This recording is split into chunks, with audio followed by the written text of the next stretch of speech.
Hello everyone, this is Dikanjali and today we are going to study class 9th history chapter 1 French Revolution. So nowadays जो हम liberty, freedom, equality जैसे term सुनते हैं, ये आज के टाइम में बहुत इजी है इसके बारे में बात करना। But there was a time at the time of French revolution जब ये चीजें ना इतना इजीली एक्सेसिबल नहीं थी। लोगों ने किंग के अगेंस्ट फाइट करी और तब कहीं जाके उनको लिबर्टी, इक्वालिटी, फ्रीडम जैसी चीजें मिली। तो क्या हुआ था फ्रेंच रिवॉल्यूशन के टाइम पे? देयर वाज अ किंग जिनका नाम है लुई 16। बर्बन डायनेस्टी या बर्बन फैमिली से ये बिलोंग करते हैं और 1774 में ये नए उस टाइम पे किंग बनते हैं और इनकी एज उस टाइम पे सिर्फ 20 years and he was married to Austrian princess Marie Antoinette. Second चीज क्या होती है कि जब ये किंग बनते हैं ना तो उस टाइम पे जो ट्रेजरी है वो ऑलमोस्ट एम्प्टी है। क्यों? क्योंकि बहुत लॉन्ग टाइम तक ये नेबरिंग कंट्रीज के साथ क्या करते थे, वॉर में एंगेज होते थे। सेकंड क्या हुआ कि जैसे ही ये किंग बने उसके 2 साल के बाद क्या होता है, अमेरिका वॉर ऑफ इंडिपेंडेंस से स्टार्ट कर देता है अगेंस्ट ब्रिटेन। और जो ब्रिटेन है वो कॉम्पिटिटर है किसका? फ्रांस का। यानी कि kind of you can say they are enemies to each other. अब जब अमेरिका के अंदर वॉर स्टार्ट होता है तो फ्रांस क्या करता है, इसको अपॉर्चुनिटी की तरह देखता है। क्यों? क्योंकि ब्रिटेन इसका भी कॉम्पिटिटर होता है और ऐसे सिचुएशन में जो फ्रांस है वो क्या करता है, अमेरिका की हेल्प करनी शुरू कर देता है। अब हेल्प के लिए क्या चाहिए? ट्रेजरी ऑलमोस्ट खाली थी तो इन्होंने क्या किया, उस टाइम पे लोन लिया। लोन इनके ऊपर हो गया 2 बिलियन का, जिसके ऊपर 10% का इंटरेस्ट भी जा रहा है। तो अब सिचुएशन जो है 1776 में, चलो अमेरिका तो इंडिपेंडेंट हो गया बट लोन किसके ऊपर हो गया? फ्रांस के ऊपर। अब जो फ्रांस की जो सब्जेक्ट्स हैं या नॉर्मल ऑर्डिनरी पीपल है उनको बहुत सारी प्रॉब्लम फेस करनी पड़ रही थी। बट किंग को इससे कोई मतलब नहीं था। किंग क्या करते हैं, वो डिसाइड करते हैं कि भाई देखो इतना जो हमें लोन देना पड़ रहा है, हम एक काम करते हैं कि जो हमें टैक्स मिलता है हम उस टैक्स के परसेंटेज को और ज्यादा बढ़ा देते हैं ताकि हम इस लोन को क्या कर सके, पे कर सके। तो अब जो टैक्स है वो कौन पे करता है? उसके लिए हमें सोसाइटी को समझना पड़ेगा या फिर जो फ्यूडल सिस्टम फ्रांस के अंदर था उसको समझना पड़ेगा। तो एक बार इस इमेज को देख लेते हैं। See this image. तो इस इमेज में आपको दिख रहा होगा, मान लो जो फ्रांस है उसकी जो 100% पॉपुलेशन है वो 100 पॉपुलेशन कुछ इस तरीके से रहती है। यानी कि मान लो ये जो 100% है पॉपुलेशन, इसका जो 10% है ना, ये दोनों क्लास है, क्लर्जी और नोबिलिटी। क्लर्जी और नोबिलिटी क्या है? बेसिकली फ्रांस की सोसाइटी के अंदर बहुत सारे चर्चेज वगैरह होते थे। कैथलिक सिस्टम को ये फॉलो करते थे, जिसमें जो पोप फादर वगैरह होते हैं, जो प्रिस्ट वगैरह होते हैं, उन सबकी क्लास को क्लर्जी क्लास कहते थे। फिर जो किंग है, एरिस्टोक्रेट्स हैं, उनको नोबल्स कहते हैं और उसके अलावा जो भी लोग बच गए उनको थर्ड एस्टेट के अंदर रखा जाता था। अब यहाँ पे ट्विस्ट ये था कि भाई ये दोनों क्लास जो है ना, इनको प्रिविलेजेस मिले हुए थे कि आपको कोई टैक्स नहीं देना। तो बचे कौन? थर्ड स्टेट बचा। अब थर्ड स्टेट को देना होता था टैक्स। तो वापस आते हैं, अब यहाँ पर जो किंग है, किंग ने बोला कि हम क्या करेंगे, टैक्स इंपोज कर देते हैं। और टैक्स का सारा बर्डन किस पे जाएगा? उस थर्ड क्लास के ऊपर जाएगा। तो दूसरी चीज क्या हो रही थी, देखो जो थर्ड क्लास है ना उसके पास प्रॉपर्टी भी नहीं है। ज्यादातर जो कंसंट्रेशन ऑफ वेल्थ है वो किसके हाथ में है? चर्च के हाथ में है या नोबल्स के हाथ में है। यानी ऑलरेडी लग्जरियस लाइफ जी रहे हैं, प्रॉपर्टी भी इनकी है और टैक्स भी ये ले रहे हैं। राइट? और सफर कौन कर रहा है? हमारी थर्ड स्टेट सफर कर रही है। देखो जो यहाँ पे आप कह सकते हो लो जो थे, उस लो ने प्रिविलेजेस दिए हुए थे बाय बर्थ, किसको? दोनों ही एस्टेट को, क्लर्जी को और नोबल्स को। अब ऐसे सिचुएशन में क्या होता है आगे जाके, दूसरी साइड हमारी जो सोसाइटी है, जो थर्ड स्टेट है, उसके साथ क्या हो रहा है? एक साइड हमने देखा किंग जो है अपनी लग्जरियस लाइफ जी रहा है, उसको ऑर्डिनरी पीपल से कोई मतलब नहीं है। बट जो ऑर्डिनरी पीपल है उनकी कैसी लाइफ है वो देख लेते हैं। 1715 का ईयर था, 23 मिलियन पॉपुलेशन थी फ्रांस की। ठीक है, टाइम के साथ साथ पॉपुलेशन क्या हो गई? बढ़ गई। अब मान लो ये टोटल एरिया है फ्रांस का और इसमें पॉपुलेशन बढ़ती जा रही है। पॉपुलेशन जो है बढ़ती जा रही है तो उसके साथ साथ क्या होगा? फूड ग्रेन की डिमांड भी बढ़ेगी। बट किंग ने फूड ग्रेन की सप्लाई को बढ़ाने के लिए कुछ नहीं किया इस टाइम पे। तो अब लोग क्या करते हैं, लोग है ना सफर कर रहे हैं बहुत बुरी तरीके से। डिमांड बढ़ रही है और सप्लाई कम है, तो जिसकी वजह से फूड ग्रेन के प्राइसेस हैं वो भी बढ़ने लगे। अब दूसरा, जो फूड ग्रेन के प्राइसेस बढ़ रहे हैं उसको लोग खरीदे कैसे? क्यों? क्योंकि जो भी वो लोग काम करते हैं उनके वेजेस तो इंक्रीज ही नहीं हो रहे, वेजेस वही के वही है। तो अब ऐसे सिचुएशन में क्या हुआ, सब्सिस्टेंस क्राइसिस आ गया। यानी कि उनके सब्सिस्टेंस को लेके उनको बहुत प्रॉब्लम फेस करनी पड़ रही थी। और जो पुअर और रिच थे, जो पुअर था वो और ज्यादा पुअर होता जा रहा है और जो रिच है वो और ज्यादा रिच होता जा रहा है फ्रांस सोसाइटी के अंदर। ऊपर से मान लो वहां पे अगर कभी विंटर जो है ना, विंटर बहुत ज्यादा एक्सट्रीम हो जाता था तो उनका जो भी उन्होंने एग्रीकल्चर वगैरह किया है वो भी यूजुअली खराब हो जाता था। तो अब ऐसी सिचुएशन है फ्रांस के अंदर और किंग अपनी पैलेस के अंदर बैठ के लग्जरियस लाइफ जी रहे हैं, उनको कोई मतलब ही नहीं है। तो अब देखो यहाँ पे एक फोटो दी हुई है आपकी बुक के अंदर। इस फोटो के अंदर 2 आपको पर्सन दिखाई देंगे। एक जो ये इंसान है, ये जो बैठा हुआ है, ये नोबल क्लास का एरिस्टोक्रेट है, ठीक है? जिसको यहाँ पे स्पाइडर बोला गया है। और दूसरी साइड जो है ये हमारी थर्ड एस्टेट का पर्सन है, पेजेंट है, जो एक्सप्लॉइट हो रहा है किससे? नोबल से। इसीलिए इस पिक्चर को क्या बोला है? The spider and the fly. जैसे स्पाइडर फ्लाई को खाता है, ऐसे ही नोबल किसको खा रहा है? थर्ड एस्टेट के पेजेंट को खा रहा है। अब हम बात करते हैं अब ग्रोइंग मिडिल क्लास की। ये जो नेक्स्ट टॉपिक है ये किसके बारे में? हमने अभी ये जो है फ्रांस की सोसाइटी देखी थी जिसको फ्यूडल सिस्टम बोल रहे हैं। अब यहाँ पे अगर आप ध्यान से देखोगे तो क्लर्जी जो है एक बॉक्स के अंदर दिखाई हुई है, सेकंड स्टेट भी एक बॉक्स के अंदर ही दिखाया हुआ है। बट जो हमारा थर्ड स्टेट है ना उसके लिए इन्होंने अलग से 3 बॉक्स बनाए हैं। और बॉक्स भी आप देख रहे हो जो है वो हायरार्की को रिप्रेजेंट कर रहे हैं। तो मान लो अगर ये टॉप पे है तो ये सबसे ऊपर आ गए, देन सेकंड नंबर पे ये और थर्ड नंबर पे ये वो लोग हैं जो सोसाइटी के अंदर एजुकेट होते हैं। यानी कि उस टाइम पे इंडस्ट्रियलाइजेशन हुआ था। इंडस्ट्रियलाइजेशन में ये एजुकेटेड लोग एंगेज थे, ट्रेड वगैरह करते थे, मैन्युफैक्चरिंग करते थे, या फिर वुलन और सिल्क की टेक्सटाइल जो है उसका क्या करते थे? ट्रेड करते थे। इवेंचुअली ये लोग क्या हो गए? रिच हो गए। रिच हुए तो इन्होंने क्या किया? पढ़ा करते थे, अपने बच्चों को भी पढ़ाया करते थे। ठीक है, तो इन्होंने फिलोसफर्स को पढ़ना शुरू किया। उस टाइम के 3 मेन फिलोसफर्स हैं जिनका नाम है John Locke, Rousseau and Montesquieu. अब ये जो जॉन लॉक है ना ये कहते हैं कि देखो किसी भी एक इंसान के हाथ में ना कंसंट्रेशन ऑफ पावर नहीं होना चाहिए।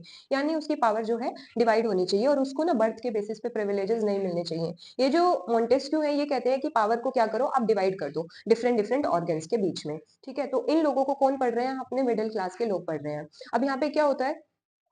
सब कुछ ठीक चल रहा होता है, फिर किंग को होता है कि भाई चलो हम क्या करते हैं, टैक्स को इंक्रीज कर देते हैं। टैक्स कौन दे रहा था? ये थर्ड क्लास जो थर्ड स्टेट था वो दे रहा था। तो अब ऐसे सिचुएशन में हमारे किंग जो है वो मीटिंग बुलाते हैं किसके? स्टेट जनरल की। जो एक प्लस पॉइंट था वहां यहाँ पर वो ये कि जो किंग है वो अपनी मर्जी से ना टैक्स के परसेंटेज को इंक्रीज नहीं कर सकता। वो क्या करेगा? स्टेट जनरल की मीटिंग बुलाएगा। अब जो स्टेट जनरल की मीटिंग बुलानी है वो कब बुलानी है भाई? 5 में 1789 को। अगर इससे पहले कभी मीटिंग बुलाई गई थी ना तो वो बुलाई गई थी 1614 को। यानी कि 1.5 सेंचुरी का जो टाइम है बीत चुका है। और इतने टाइम में जो थर्ड एस्टेट है उसकी सुनी ही नहीं गई, उनके ग्रीवेंसेस, उनके प्रॉब्लम्स को ध्यान ही नहीं दिया गया। अब क्या होता है कि जब इस मीटिंग को बुलाया जाता है तो इस मीटिंग में तीनों स्टेट से लोग आते हैं। मान लो यहाँ पे किंग बैठा हुआ है, ये वाले जो लोग हैं हमारे व्हाइट कलर की कॉस्ट्यूम में, मान लो ये क्लर्जी क्लास है, और ये हमारी जो सेकंड साइड बैठी है ये नोबल्स है। यहाँ जो क्लर्जी क्लास है उसके 300 लोग आए हैं, जो नोबल है उसके 300 पीपल आए हैं। अब जो लास्ट में ये जो चारों साइड आपको खड़े दिख रहे हैं ना, ये हमारे टोटल 600 लोग हैं जो थर्ड स्टेट से आए हैं। ये तो आए अपने साथ साथ है ना, ये 40,000 लेटर्स लेके आए जिनके ऊपर लिखी हुई थी इनकी डिमांड्स और ग्रीवेंसेस। अब क्या होता है? अ, बात शुरू होती है कि भाई चलो ठीक है, हमारे जो दोनों टैक्सेस हैं, टेल और टेथ, उनको क्या करते हैं हम इंक्रीज कर देते हैं। तो इंक्रीज करने की जैसी बात होती है वोटिंग शुरू होती है। अब एक बात बताओ, वोटिंग का यहाँ पे क्या होता है कि जो फर्स्ट स्टेट है वो सारा 300 लोग मिलके एक वोट कास्ट करेंगे। सेकंड स्टेट जो है वो 300 लोग मिलके एक वोट कास्ट करेंगे। और जो हमारा थर्ड स्टेट है ना वो 600 लोग मिलके एक ही वोट दे सकते हैं। अगर किंग ने बोल भी दिया कि हम जो है प्राइसेस को इंक्रीज करने वाले हैं, मान लो इन्होंने एक वोट दे दी और इन्होंने एक वोट दे दी, ये लोग तो वैसे भी मेजोरिटी में आ गए, इनके 600 लोग होने का कोई फायदा हुआ? नहीं हुआ। तो अब ऐसी सिचुएशन में जो हमारे थर्ड स्टेट के जो लोग हैं ये डिमांड करते हैं कि जी देखो, ऐसा होना चाहिए कि एक पर्सन को एक वोट मिलनी चाहिए, तब कहीं जाके तो फैसला हो सकता है। किंग ने इनकी बात को नहीं सुना तो ये लोग गुस्से में क्या करते हैं, जो मीटिंग हो रही होती है स्टेट जनरल की उसको छोड़ के चले जाते हैं और ये कहते हैं कि किंग जो है ना उसकी जो पावर है वो बहुत ज्यादा लिमिटलेस है, हमको इसकी पावर को लिमिट करना पड़ेगा, यानी कि हमें कुछ ना कुछ लॉ या कॉन्स्टिट्यूशन बनाना पड़ेगा। अब ये लोग क्या करते हैं, टेनिस कोर्ट में जाके इकट्ठे हो जाते हैं। ठीक है, टेनिस कोर्ट में इकट्ठे हो गए और अपना कॉन्स्टिट्यूशन लिखना शुरू कर दिया इन्होंने। अब कॉन्स्टिट्यूशन लिखते टाइम यहाँ पे दो इंपॉर्टेंट चीज है, एक तो मिराब्यू और अबे, ये दो ऐसे लोग हैं। ये जो पर्सन है ये हमारे सेकंड नोबल क्लास से बिलोंग करते हैं और जो अबे हैं वो हमारे क्लर्जी क्लास से बिलोंग करते हैं। यानी कि ये कहीं ना कहीं रिप्रेजेंट करता है कि हमारे उस टाइम पे भी कुछ क्लर्जी या कुछ नोबल लोग ऐसे थे जो मानते थे कि जो थर्ड स्टेट के साथ हो रहा है वो सही नहीं हो रहा है। तो ये भी कॉन्स्टिट्यूशन असेंबली या हम कहें नेशनल असेंबली का पार्ट बनते हैं। ये तो हो गई एक साइड की सिचुएशन, क्योंकि सारी सोसाइटी तो नहीं आई थी ना कॉन्स्टिट्यूशन बनाने के लिए। अब बाकी के जो लोग थे ऑर्डिनरी लाइफ जो जी रहे हैं उनके साथ क्या होता है? अब उनके साथ होता है कि विमेन जो है ना घंटों बेकरी की लाइन में खड़ी रहती है और उनको ना ब्रेड नहीं मिलती, जिसकी वजह से वो फ्रस्ट्रेट हो जाती है, क्योंकि ब्रेड लेने के बाद उनको घर पे जाके भी अपनी फैमिली को भी तो संभालना होता है। दूसरा क्या हो रहा है, इनको सुनने में आता है कि किंग ने ना ऑर्डर दे दिया है ट्रूप्स को कि जाओ और पेरिस के अंदर ये जितने भी लोग रिवॉल्यूशन करने के लिए आए हैं ना, इनको ना क्रश कर दो। तो लोग और ज्यादा एग्रेसिव हो जाते हैं ऐसी सिचुएशन में। कह रहे हैं कि जो मैनर है, यानी कि जिनकी जमीनों पे ये लोग काम किया करते थे, पेजेंट्स काम करते थे, इनको सुनने में आया, उसने ऑर्डर दिया है कि जितनी भी मेरी जमीन पे पेजेंट्स ने खेती करी है, उस सारी खेती को जाके ना डिस्ट्रॉय कर दो। तो ऐसे सिचुएशन में लोग और ज्यादा गुस्सा हो गए। नेक्स्ट क्या हुआ, ये जो हमारे लोग हैं या जिनकी जमीनें थी, ये कैसल में रहते थे, तो सारे पेजेंट्स इकट्ठे हो गए और जाके इन्होंने क्या किया, इनके घरों को ना अटैक करना शुरू कर दिया। साथ में ये जो पेजेंट्स थे ना, ये लोन वगैरह भी लेते थे उनसे, तो लोन के जो डॉक्यूमेंट्स थे ना, या मेमोरियल ड्यूज जिसको कहते हैं, उसको भी इन्होंने क्या किया, डिस्ट्रॉय कर दिया। ठीक है, उनको भी इन्होंने क्या किया, जला दिया। अब ऐसी सिचुएशन में क्या होता है, फाइनली किंग को दिखाई दे रहा है कि भाई मेरी आर्मी भी फेल हो गई है, नेशनल असेंबली उस साइड बन रही है, लोग बहुत ज्यादा गुस्से में है, कहीं ये कुछ करना दे, तो मैं एक काम करता हूँ, जो भी इन्होंने ये नेशनल असेंबली बनाई है, इसको एक्सेप्ट कर लेता हूँ। फाइनली देखो किंग क्या करते हैं, accorded recognition of the national assembly. ठीक है, फिर क्या होगा, कह रहे कि अब ये जो हमारी नेशनल असेंबली थी ना, ये कहती है कि जो फर्स्ट क्लास और सेकंड क्लास को जितने भी प्रिविलेजेस मिले हुए हैं ना बर्थ के बेसिस पे, वो सारे खत्म होने चाहिए, और इनके पास जितने भी एक्स्ट्रा प्रॉपर्टी है ना, वो सारे रिकवर करो। उसको रिकवर करते करते ये 2 बिलियन जो नंबर है, इतना अमाउंट ये क्या कर लेते हैं, रिकवर कर लेते हैं। और अगर आपको याद हो तो हमारा स्टार्टिंग में जो टोटल डेप्थ था वो भी कितना था, 2 बिलियन था, यानी कि ये तो प्रॉब्लम सॉल्व हुई।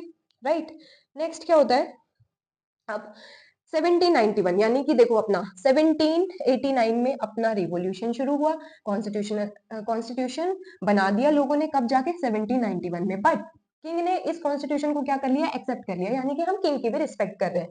कॉन्स्टिट्यूशन के साथ साथ यहाँ पर क्या है, किंग है, तो हम ऐसी सिचुएशन को या ऐसी गवर्नमेंट को कहते हैं कॉन्स्टिट्यूशनल मोनार्की। ठीक है, अभी फ्रांस के अंदर पूरी तरीके से रिपब्लिक नहीं आया, अभी सिर्फ क्या आई है, कॉन्स्टिट्यूशनल मोनार्की आई है। और जो हमारी एजुकेटेड क्लास थी, उसने कुछ इस तरीके का गवर्नमेंट का सिस्टम बनाया। उन्होंने बोला कि देखो हम अभी ना सभी को वोटिंग राइट्स नहीं प्रोवाइड करेंगे, हम विमेन्स को नहीं देंगे वोटिंग राइट, हम बच्चों को नहीं देंगे, और जो मैन अपनी डेली जो कमाई है, जो वेजेस है, 3 दिन के जितना अगर वेजेस, 3 दिन के वेजेस के जितना अगर वो टैक्स पे नहीं करता है, तो उसको भी क्या नहीं मिलेंगे, वोटिंग राइट्स नहीं मिलेंगे। यानी इतना मिनिमम टैक्स तो आपको पे करना ही पड़ेगा, तो ही आप क्या कर सकते हो, वोट दे सकते हो। ठीक है, ऊपर से आपकी एज क्या होनी चाहिए, 25 ईयर्स होनी चाहिए। अब इसको ध्यान से देखो, यहाँ पे पैसिव सिटीजन बोल दिया किसको, women, children and youth below 25 years. Active citizen वही हो गए हमारे जो टैक्स पे कर रहे हैं। फिर अब देखो इलेक्टर्स कौन बन सकते हैं, क्योंकि ये भी तो थर्ड स्टेट से ही आएंगे। इलेक्टर वो पर्सन बन सकता है जो इससे भी ज्यादा हैवी टैक्स पे करता हो। ठीक है, और फिर इसके ऊपर जो नेशनल असेंबली के जो हमारे 745 मेंबर्स आएंगे, ये वो मेंबर्स होंगे जो इलेक्टर से भी ज्यादा टैक्स पे करते होंगे।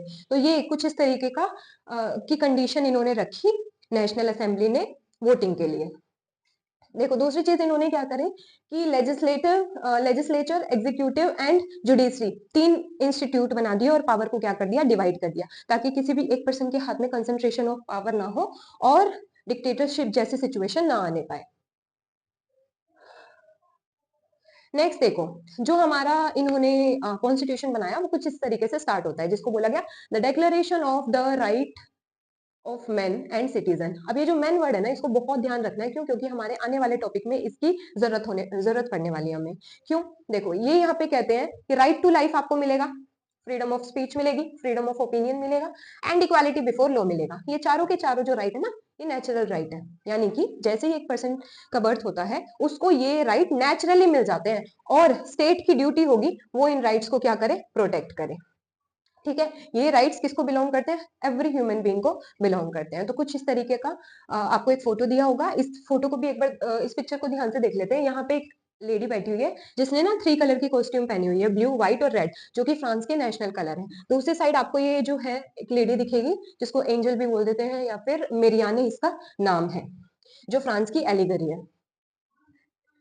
नेक्स्ट अब देखते हैं कि फाइनली क्या हुआ। अब किंग को जो ये पूरा का पूरा सिस्टम चल रहा था ना, ये पसंद नहीं आता है। यानी कि उसने साइन तो कर दिए कॉन्स्टिट्यूशन के अंदर, बट वो पीछे के साइड क्या कर रहा है, प्रुशिया के साथ है ना कांटेक्ट कर रहा है और सीक्रेट नेगोशिएशन कर लेता है। वो क्या कहता है प्रुशिया को कि भाई देखो मेरी कंट्री के अंदर ऐसी ऐसी सिचुएशन हो गई है। तो प्रुशिया क्या कहता है कि बात तो ठीक है कि इनकी, क्योंकि आज ये फ्रांस के अंदर हो रहा है, हो सकता है कल को ये प्रुशिया और ऑस्ट्रिया के अंदर भी हो जाए, तो ये सारी ऑस्ट्रिया प्रुशिया दोनों कंट्री है ना रेडी हो जाती है फ्रांस की हेल्प करने के लिए। अब जो हमारी नेशनल असेंबली बैठी हुई है ना, उसके कानों में ये बात आ जाती है। नेशनल असेंबली क्या करती है, वोट करा देती है अप्रैल 1792 को, इससे पहले कि प्रुशिया और ऑस्ट्रिया फ्रांस के ऊपर अटैक करें। हमारे कॉन्स्टिट्यूशन के ऊपर अटैक करें या हमारे थर्ड स्टेट के ऊपर अटैक करें, इससे पहले ये सारे लोग मिलके क्या करते हैं, इनके अगेंस्ट ही वॉर डिक्लेयर कर देते हैं और उनको डिफीट भी कर देते हैं। बट यहाँ पे एक चीज होती है कि जो आर्मी है, इनके पास बहुत स्ट्रॉन्ग आर्मी नहीं है, तो यानी कि एवरी सिटीजन, सभी लोग है ना बढ़ चढ़ के ना पार्टिसिपेट करते हैं वॉर के अंदर। और लोग क्या करते हैं, मोटिवेशन के लिए पेट्रियोटिक सॉन्ग गाते हैं, ठीक है। और ये जो सॉन्ग है ना लास्ट में फ्रांस का नेशनल एंथम भी बन जाता है। देन क्या होता है, ये जो मेन है, obviously men are physically bit more strong than the women, तो ये लोग जाके ना वॉर में फाइट करते हैं, और विमेन क्या करती हैं, अपने घर पे फैमिली की टेक केयर करती हैं। ठीक है, तो इस तरीके की कुछ सिचुएशन फ्रांस के अंदर है, किस टाइम पे, 1792 के अंदर। बट इंस्टेबिलिटी आ जाती है। दूसरी चीज यहाँ पे क्या होती है, अगर आपको ध्यान हो,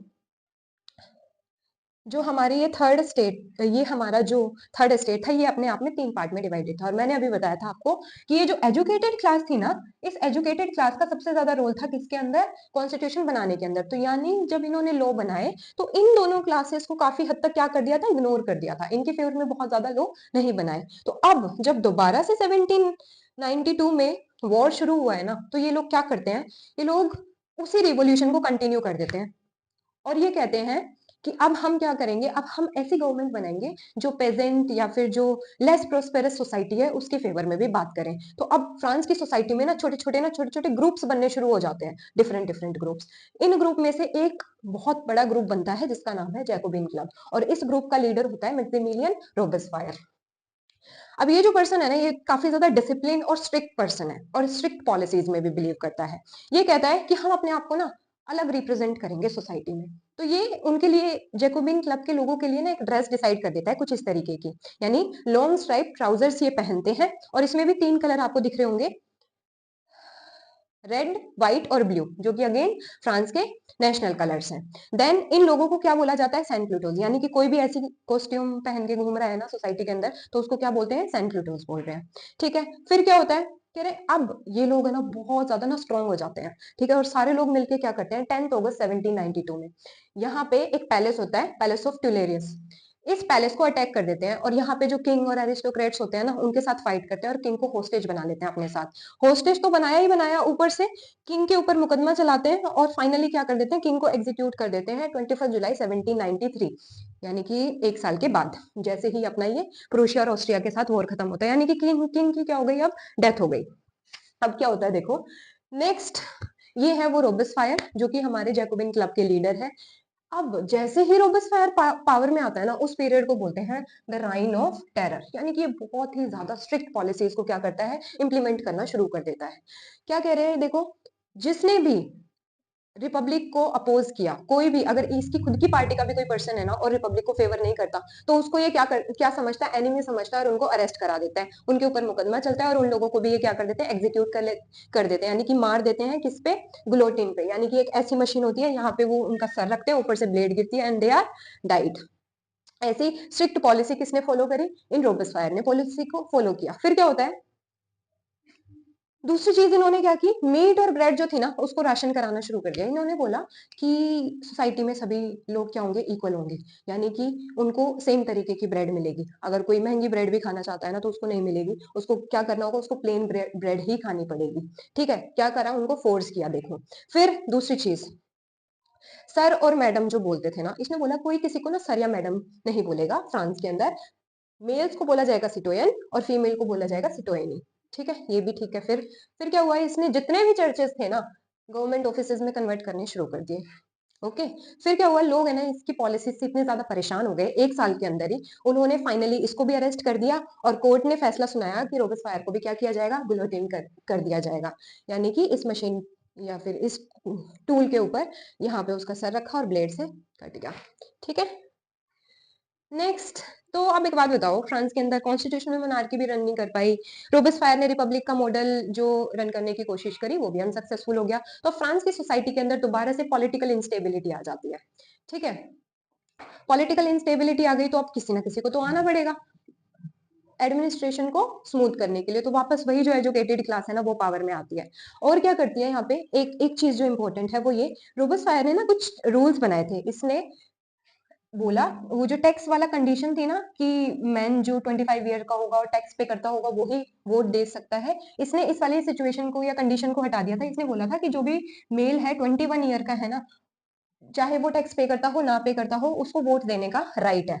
यहाँ पे जब वापस से अपनी एजुकेटेड क्लास आती है ना, वो क्या करती है, उस कंडीशन को फिर से रिवाइव कर देती है, यानी कि बोलती है कि फिर से वही अब वोट दे सकता है जो कि जिसके पास प्रॉपर्टी है। अगर कोई ऐसा पर्सन है जिसके पास प्रॉपर्टी नहीं है तो वो वोट नहीं दे सकता। ठीक है, यहाँ तक।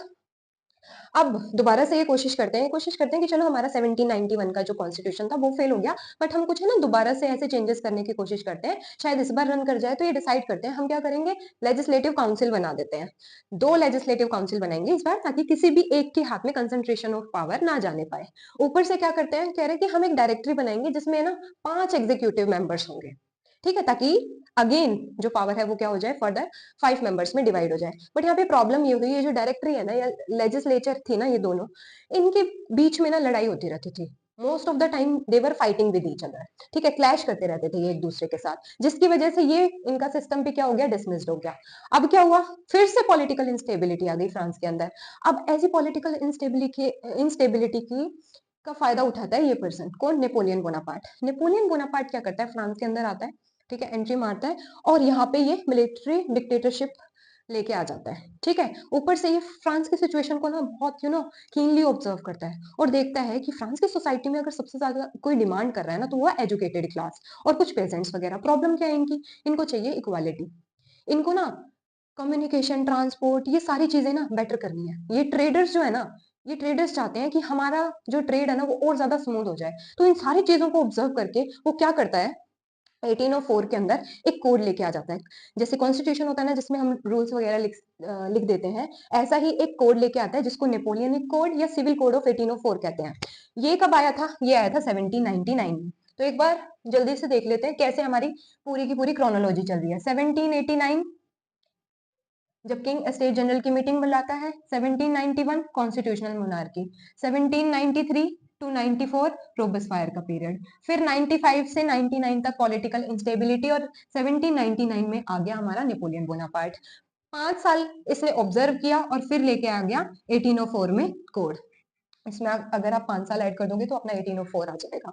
ठीक है, तो इस तरीके से फ्रांस में क्या आ गया, नेपोलियनिक कोड आ चुका है। बट क्या होता है कि 1815 में फिर से जो नियर बाय कंट्रीज होती हैं, क्यों, क्योंकि जो ये अपना नेपोलियन है ना, ये क्या कर रहा है, नियर बाय कंट्रीज को ना कॉन्कर कर रहा है, अपने आप को एम्परर बोलता है, और ये कहता है कि मैं अपने ना एम्पायर की टेरिटरी को ना बहुत बड़ा करूंगा।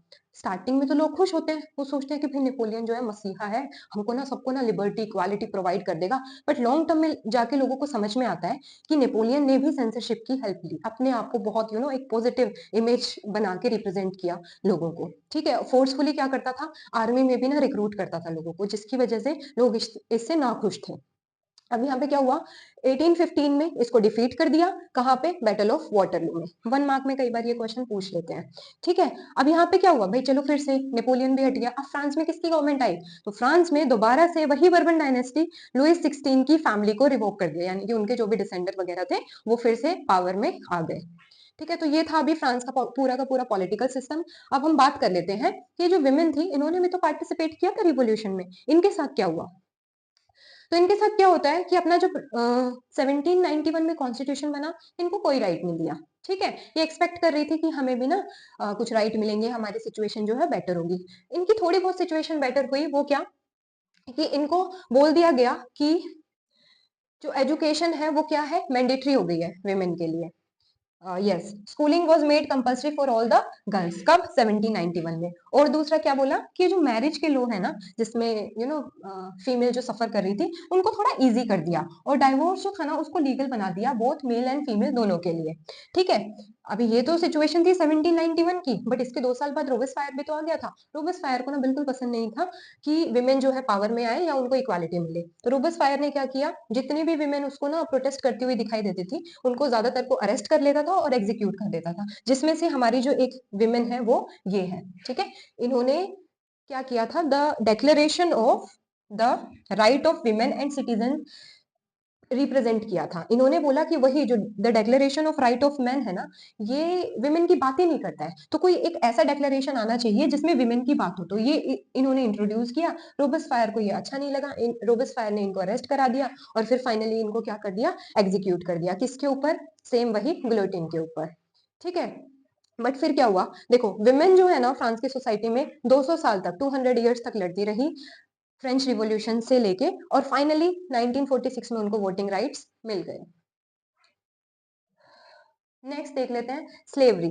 अब यहाँ पे क्वेश्चन ये उठता है कि फ्रांस की जो सोसाइटी है, रिवॉल्यूशन हो रहा है, वो लिबर्टी इक्वालिटी की बात कर रहे हैं, तो ये जो फ्रांस की कॉलोनीज थी, यहाँ पे अपने इस एरिया में जो फ्रांस की कॉलोनीज थी कैरेबियन सी में, क्या उनको भी लिबर्टी मिलेगी? तो ये क्वेश्चन मार्क था। तो यहाँ पे क्या कहते हैं कि देखो ये फ्रांस है और ये उनकी कॉलोनी है। यहाँ से फ्रांस के लोग यहाँ जाना नहीं चाहते थे, वो अपनी ही कंट्री में रहना चाहते थे। ठीक है, उनके बहुत सारे रीजंस थे। तो अब ये जो है, ये लोग यहाँ जाते हैं अफ्रीका में, अफ्रीका के चीफ से बात करते हैं, उनसे स्लेव खरीदते हैं, स्लेव को शिप्स में भरते हैं और लगभग 3 से 4 महीने उनको लगते हैं यहाँ से यहाँ पहुंचने में। ठीक है, बोरी में उनको भरा जाता है और यहाँ पे कैरेबियन सी तक लाया जाता है। ऐसा माना जाता है कि लगभग 50% स्लेव्स तो रास्ते में ही मर जाते थे सफोकेशन की वजह से। फाइनली जो बचे कुछ लोग हैं वो यहाँ पर पहुंच गए कैरेबियन सी में, और वो क्या करते हैं, वो करते हैं इनके प्लांटेशन में काम। प्लांटेशन किस किस का होता है? इन सब चीजों का, कॉफी का, इंडिको का, ये सब वो लोग वहां पे उगाते हैं। ठीक है, फिर क्या कह रहे हैं ये, कह रहे हैं कि एक चीज जो अच्छी होती है ना, 1791 के कॉन्स्टिट्यूशन ने तो भाई स्लेवरी को बैन नहीं किया, बट जो रोबेस्पायर आया था ना, जो रोबेस्पायर आया था रिपब्लिक का मॉडल लेके, उसने स्लेवरी को क्या कर दिया था, बैन कर दिया था। ठीक है, पर जब 1799 में नेपोलियन आया और अपने सिविल कोड को इंट्रोड्यूस कर देता है 1804 में, तो वापस से वो स्लेवरी को क्या कर देता है, स्टार्ट कर देता है। फाइनली फिर स्लेवरी बैन कब होती है फ्रांस के अंदर? इन 1848। ठीक है, वरना स्लेवरी कंटिन्यू थी, बस आप कह सकते हो सिर्फ 1 साल, जब रोबेस्पायर पावर में आया था तब उसने इनिशिएटिव लिया था स्लेवरी को बैन करने का। ठीक है, नेक्स्ट देख लेते हैं लास्ट में क्या है। तो ये कह रहे हैं कि पूरे के पूरे चैप्टर को पढ़ने के बाद हमारा कंक्लूजन क्या निकल के आता है? तो कंक्लूजन ये निकल के आता है, जब तक 1789 में रिवॉल्यूशन नहीं हुआ था, उससे पहले जो किंग था ना लुइस 16 या उसकी बर्बन फैमिली थी, उन सब ने ना सेंसरशिप लगाई हुई थी फ्रांस के अंदर। ठीक है, और जैसे ही रिवॉल्यूशन हुआ ना, सबसे पहले लोगों ने सेंसरशिप हटाई। सेंसरशिप क्या होती है? यानी कि सपोज किंग ने सेंसरशिप लगाई तो किंग वही न्यूज, बुक्स और एवरीथिंग जो भी प्रिंट होता है वही प्रिंट होगा जो किंग चाहता है। ठीक है, अगर किंग चाहता है कि ये चीज प्रिंट ना हो तो वो प्रिंट नहीं होने देगा। ठीक है, तो जब हमारा रिवॉल्यूशन हुआ तो सबसे पहले लोगों ने क्या करा, सेंसरशिप को ही हटाया। ठीक है, अब लोग न्यूज़पेपर, बुक्स, प्ले, बहुत सारी चीजें प्रिंट हो रही है जिसमें अपने आइडियाज को क्या कर रहे हैं, वो लिख रहे हैं। कह रहे नाउ कंक्लूजन में एक और चीज ये होती है, हम इंडिया से कैसे कनेक्ट कर पाते हैं फ्रेंच रिवॉल्यूशन को? तो उस टाइम पे जब फ्रेंच रिवॉल्यूशन हो रहा था ना, हमारे इंडिया के अंदर राजा राम मोहन रॉय और टीपू सुल्तान थे। ऐसा माना जाता है कि टीपू सुल्तान तो मतलब उनके फ्रेंडली रिलेशन थे नेपोलियन के साथ, और एक बार इन्होंने ना लेटर भी लिखने की कोशिश करी थी नेपोलियन को, बट हुआ यूं कि ब्रिटिशर्स जो थे वो चेक करते थे हमारे जो भी लेटर्स वगैरह जाते थे, तो उन्होंने उस लेटर को देख लिया और इनको फिर उन्होंने क्या कर दिया था, किल कर दिया था ब्रिटिशर्स ने। ठीक है, राजा राम मोहन रॉय भी क्या करते हैं उस टाइम पे, बहुत इन्फ्लुएंस होते हैं इनके आइडियाज से, और आपको पता ही होगा सती सिस्टम की बात करते हैं कि भाई सती सिस्टम जो है वो हटना चाहिए और विडो मैरिजेस होनी चाहिए इंडिया के अंदर। ये सब कहाँ से आते थे उनको आइडिया? लिबर्टी जो फ्रांस के अंदर चल रही थी उसको ये भी फेवर करते थे। ठीक है, this was all about the French revolution. I hope you all have like the